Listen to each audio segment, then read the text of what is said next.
Have you been in your career for years and you're just not happy? Well, maybe business analytics is the right career transition for you. I'm Elizabeth Illig, a career coach who works with folks who are trying to make that transition into business analytics jobs. And I'm going to give you the very same knowledge that I give my private practice clients.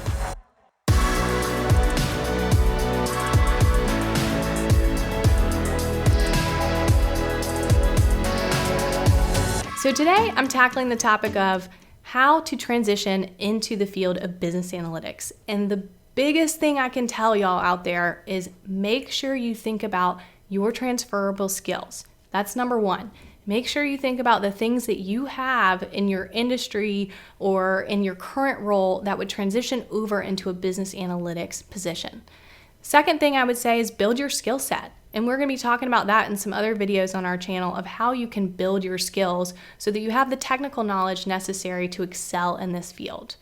So those two things are the biggest things I would tell you to do.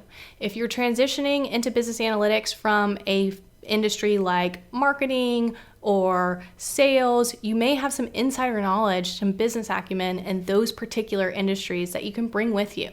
So highlight that whenever you're applying to positions. So those are the big things I would recommend when you're trying to make a career transition into a business analytics job from another field.